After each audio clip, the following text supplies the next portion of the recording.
5,000 mAh yung battery capacity niya. So napakakunat ng battery nito.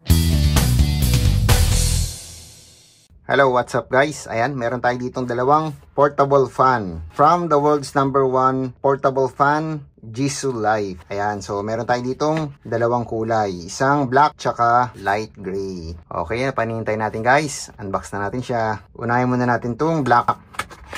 Ayan, so bali may kasama na siyang USB Type-C cable, then ayan, may strap na rin. Syempre, hindi mawawala yung manual niya. Ayan guys, so ito na yung fan niya. Okay, so yung body niya gawa sa plastic. Then ito sa likod, USB Type-C. Ayan, tapos ito, yung power source naman niya ay USB Type-A.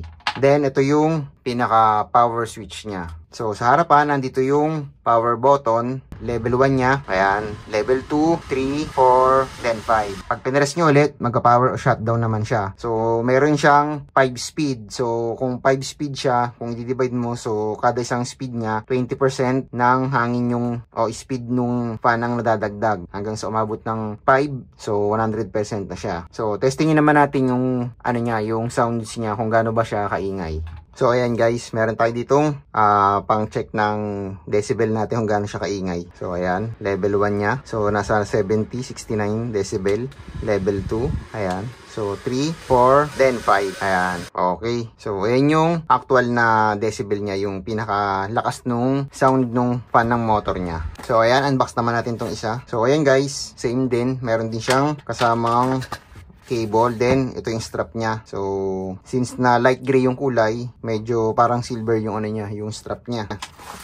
Same user manual. Ayan, so ito yung light gray niya. So yung pinakakulay niya, may pagka white siya na dark. So kung ko-compare naman natin siya sa gray, ayan. So depende na yan guys sa preference nyo kung ano yung mas gusto nyong kulay. Okay, so ayan, power natin. Oh, yun, sarap. Grabe, lamig. Ayan, tsaka yan pala guys. So tumatayo siya. Hindi nyo na kailangan ng stand para kung gusto nyo kailangan gamitin, stand alone. Ayan, habang may ginagawa kayo. So kagandahan kasi dito guys, portable na siya. So lalo na kung mga nagko-commute kayo, syempre yung mga public transportation, medyo mainit. Ayan, so ito yung isa sa mga advantage niya. Tapos, yung capacity din ng battery niya, ayun pala, meron siyang 5,000 mAh yung battery capacity niya. So, napakakunat ng battery nito. Compared to sa mga ibang mga handheld na mga portable fan na mas mababa yung capacity ng battery. Eto, sure na tatagal talaga to sa buong sa buong biyahe nyo o